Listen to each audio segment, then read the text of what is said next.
What's today? Today is second to last day of 2012. So I guess we know that the world didn't end on the 21st. The Mayan calendar, I guess, predicted that the world was going to end on the 21st of December 2012. It obviously didn't. That was in recent memory, that was the fourth end of the world that I've lived through. Last year in 2011, there was a guy that predicted that the world was ending in May, and then when it didn't, he changed that to be October, and then of course that didn't, and then the Mayans were going to be in 2012, and that didn't. And so that's three within the last 2 years that I've lived through. I expect to live through quite a few more. Okay, so today's Sunday, and good, bad, or indifferent, I came out to my parents as being essentially, well, I didn't tell them atheist, but told them I didn't believe in the Bible, didn't believe in the Book of Mormon, didn't believe in religion, didn't believe in Christ. Yeah, it didn't go so well, but it went the way I expected.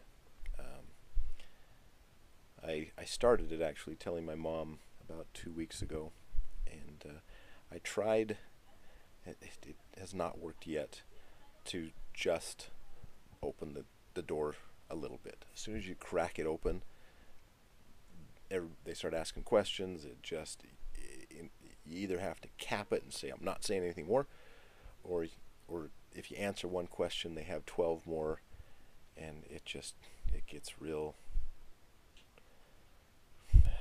to be a little overwhelming for them, not so much for me.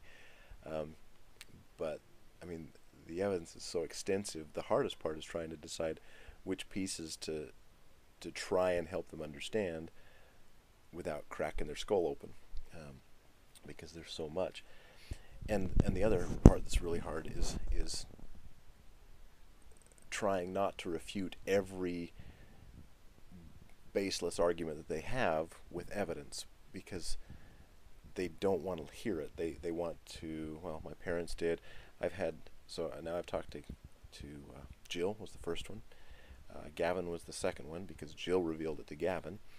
And then I told my mom, and now tonight I talked to my mom with my dad being in the room, which snowballed into telling my dad as well. But in every single situation, the first thing they want to do is basically bear testimony to you that they know something, because they know it. And I try and explain, well, the way that you know that your truth is real is the same way that the guy in the other country knows that his truth is real, even though it's contrary to what you believe. And each of you know that your truth is the truth, and each of you know that the other one is being deceived. So how do you know that what you know is real? Which is it's a frustrating thing for them to have to try and explain to you again that they know that they really are bearing witness of the truth to you, and that you're being blinded by science and by facts and those messy things that you can touch and feel. Those don't count. What really matters is what's inside and how you know the truth, because it's been revealed to you. So anyway, it began. I told my mom a couple weeks ago, and I discussed. We had a conversation on the phone for about 3 hours, and when it kind of boiled down, I told her that aside from my concerns with the church, which are many, I've also started studying science.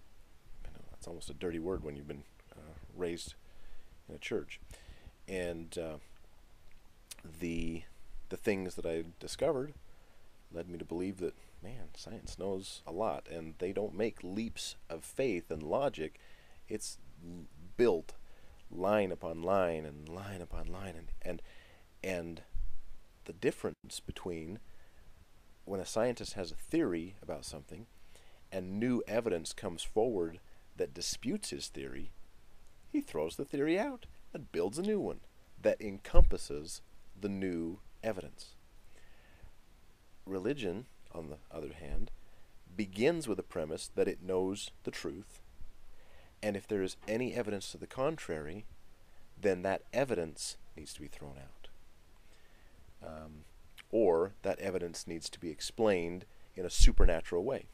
In other words, God simply put it there to test our faith, or God can bend space and time, and just because science can't understand how God could bend space and time, if he needs to, he can. He can do what he wants to. He can cause things to poof into existence, and you just get all kinds of supernatural explanations in order to be able to bend to the doctrines. I tried to explain it to my mom in the way that she gave me a book called Mormons and Evolution, and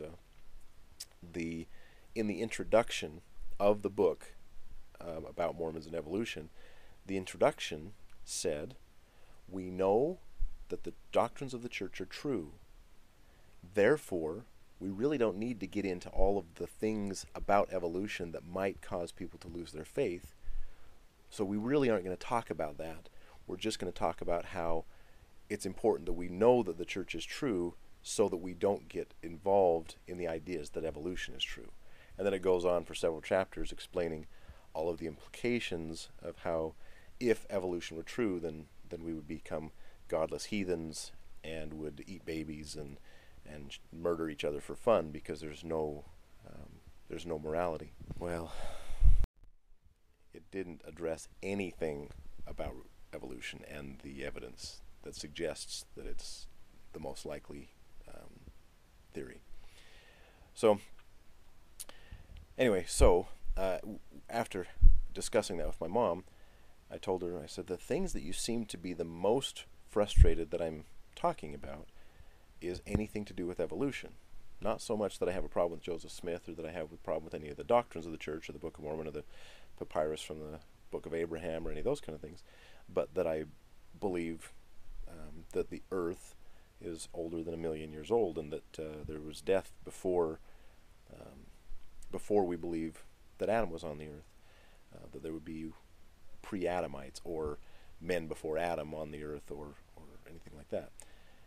Anything other than Adam was placed on the earth as a man, and death began the moment that they partook of the fruit. That's okay. Anything that says differently is not okay. I said, Mom, that seems to be the thing that you have the biggest problem with. I said, if you would be okay continuing this discussion, I've got some science books, some stuff on geology and archaeology and stuff like that. And how about we continue our discussion based on those? She agreed. She said it was okay. So over the last 3 weeks, I put together a YouTube playlist. I don't know if it's still on YouTube. It's called Origins. It's under my Brain Seeds Pro username. But Origins right now has 24 videos, a total of about 3 hours and 17 minutes or something like that. And they range from the size of the universe, the images that have been taken from the Voyager spaceship, the current evidence behind plate tectonics, including the what's it called, a mid-Atlantic rift, and the spreading and the magma with the reversed magnetic polarization in the magma as the plate tectonics have as the plates have spread. We've got different magnetic striping there. As the plates passed over Hawaii and the hot spots, it shows how that all took place. The playlist has things about DNA, how we understand DNA, has stuff about biological evolution with vestigial organs. It has what's it called when you cut up an animal, cut up a body. It's got, like an autopsy. It's got an autopsy of a giraffe that follows the recurrent laryngeal nerve, which is a nerve that goes from the base of the skull down underneath the heart and back up to the larynx. And it shows in a giraffe how it's 14 feet long, which is a vestigial organ, um, or a vestigial structure from the time that the giraffe had a short neck, mammalian or fish, amphibian, and how it grew or evolved over time. It's got a video of the mud skipper, which is the fish with the fins that walks on land. It's got a video about the combination of what's the term? The biological evolution and plate tectonics, and so it shows how, as the different plates touched, there were fossils that matched this one, and then when they came apart, those fossils diverged and became different types of the same animal. And then when they would touch here, then those fossils cross back over. Anyway, it's a really cool video that shows the combination of biological evolution with the spreading of Pangea, basically. In other words, you've got the geological column that shows how animals become more complex over time, the higher in the strata the fossils are found, and how that coincides with the plate tectonics and where the different land masses touched at different times, and how that coincides with those animals being dispersed throughout the world. And then there's a video that basically says, this is what we found is really the way that fossils are spread. If the flood had really happened and animals were spread that way, this is what we should find, but we don't. So anyway, okay, so the point is I made this playlist, 24 videos that just go along and talk about things as we really see them, what the world around us really looks like, and what it suggests. And so my mom had us over for dinner tonight, and she couldn't figure out how to work YouTube, and so she brought her iPad in and said, okay, so let's help me set up YouTube so I can see this playlist that you've made. And my dad asked, so, what are you guys doing? What are you looking at? I said, well, I've made a playlist that talks about just some of the things I've been studying in science, and how they suggest that the age of the Earth is probably longer than we think. And I've just been trying to recognize how that coincides with religion. And he got very defensive very fast. He said, well, it doesn't. It can't. You can't have religion and science the way that you're talking about coexist. They can't. You have to choose one or the other. And in my mind, I'm thinking, well, yeah, I already have. I know that you can't. That's the problem. You don't know that you have to choose reality or delusion. You believe that you have to filter out reality in order to maintain delusion. And so I spent, I guess it would have been, we went over at about 4:30, and I think we got home about 9:30, so we spent about 5 hours over there. Thankfully, 2 hours of it was dinner, 3 hours of it was discussion. Anyway, they were both very sad. My dad, I said, look, I know that what you're about to go through you're going to go through denial, then anger, then depression. And he instantly said, well, no, I'm not going to go through that. I'm just very sad. And in my mind, I'm thinking, yeah, that right there, the no, I'm not is the denial, and the very sad is the depression. Very happy. What you got to understand is that in my dad's mind, those are the two most godless people he knows. It's basically an atheist as well. And so my dad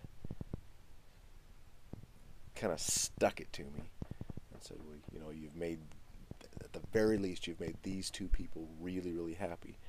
Which, in my mind, was back, okay, so Dad, now you're going through anger, which is why you're being, kind of poking at me. So he bounced back and forth between denial, anger, and depression, and denied the whole time that he was going through denial, anger, and depression. And so both of them bore their testimony to me repeatedly. Both of them. My dad talked about how he knew that the prophet really was the prophet because he could feel it. He talked about how he knew that Jesus Christ atoned for us. And I said, well, you've never met him, Dad. You've never met Jesus Christ, so how do you know it? I said, the Bible was written as, third-hand accounts by people who never met him, written by men. Jill's sticking her head in. What? No, you're okay. But now I've lost my train of thought, so yeah, maybe if you can.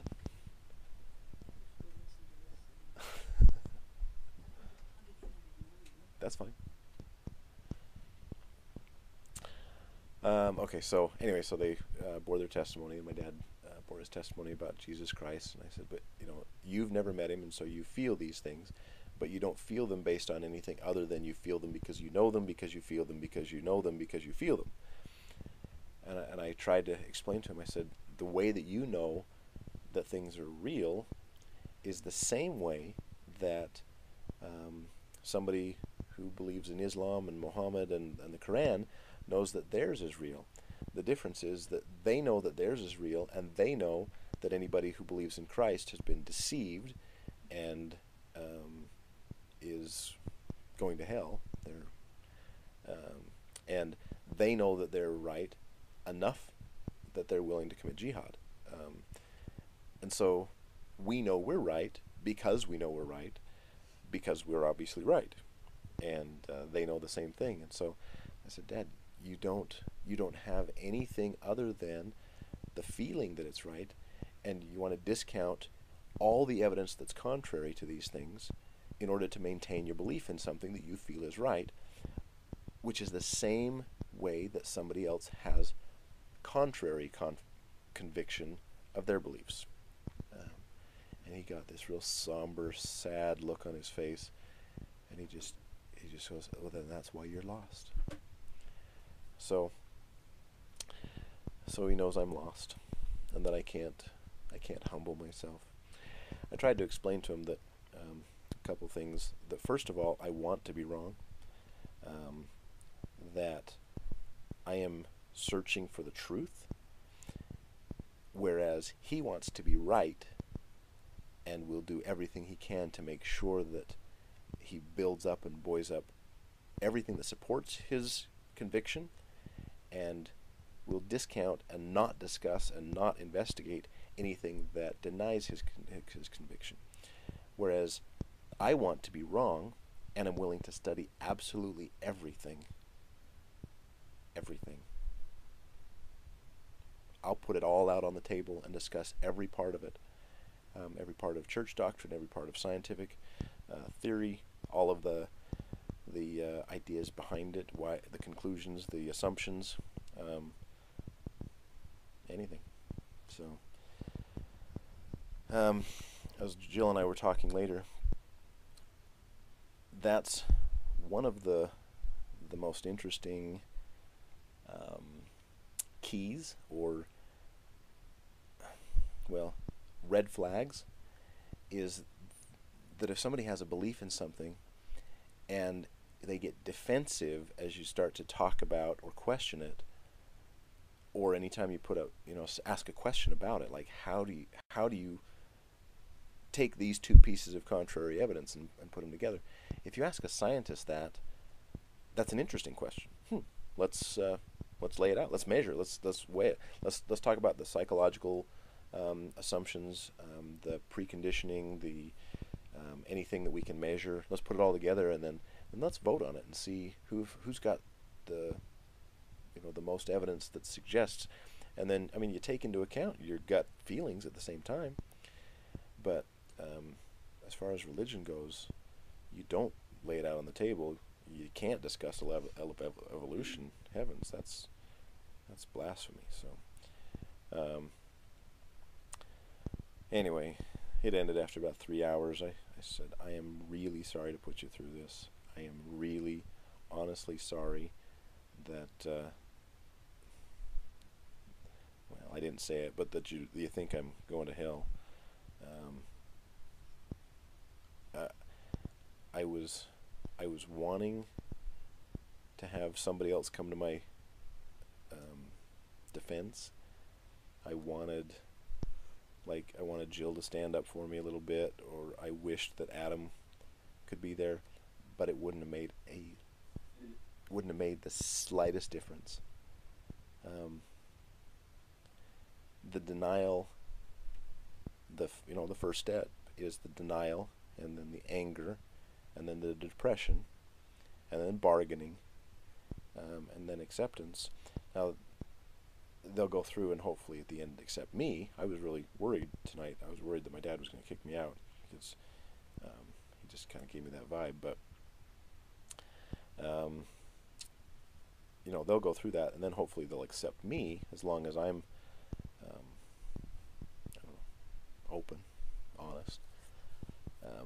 I don't know that they'll ever accept the ideas, because I think they've got too much invested in it. I mean, they've got nearly 67 years of culture and training and indoctrination. And I mean, if you look at videos of like North Koreans who have been obviously brainwashed, and they believe in Kim Jong-il and Kim Jong whatever his guts is, and how those are the supreme being in their world. There's a point where I think your psyche cracks before it can accept something like that, whether it's based in reality or not.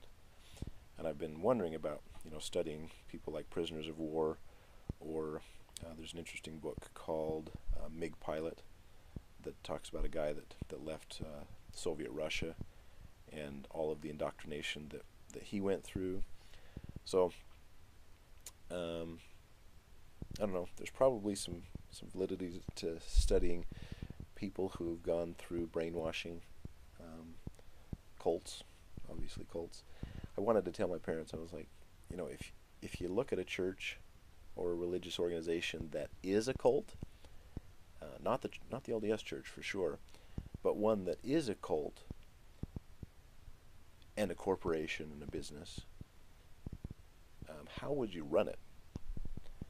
I would think that you would teach the people in your control that it was important that they be humble and they be teachable and they be like little children, and that they don't ask too deep of questions, because that's looking beyond the mark, and those kind of things lead to apostasy. And so you shouldn't ask those kind of questions. You need to be humble and teachable. And the only way that you can know something is true is you're going to feel it. And if you don't feel it, then you're not in tune. You're the one that needs to change the way you behave and think, so that you can feel the Spirit. And by the way, I also need you to pay 10% of your income to me.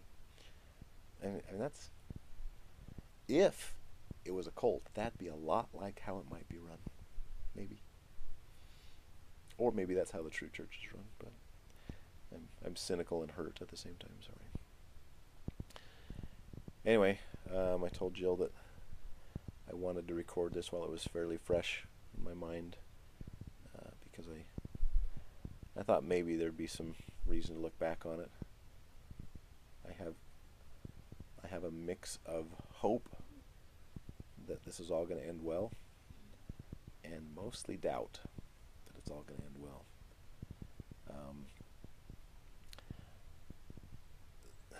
Living in delusion, in my mind, is very much like living drunk. That you're happier, you think you are anyway, but you don't make your decisions based on reality, you make them based on feelings. And so getting sober, you have to face a lot of hard facts, and you got to fix things, and you've got to deal with problems in a real way, not with your beer goggles on.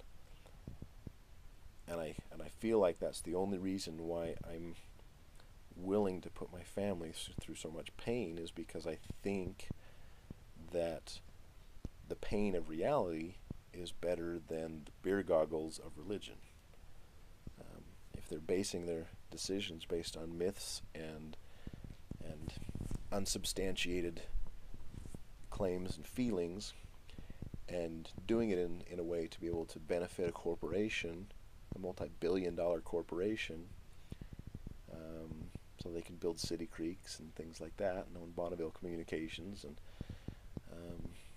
you know, cattle farms, and be able to buy themselves houses and continue to grow that corporation.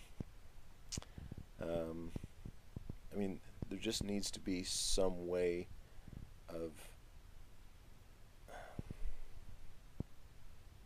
helping, but I still wonder whether or not ignorant bliss is better than sober reality. I'll let you know.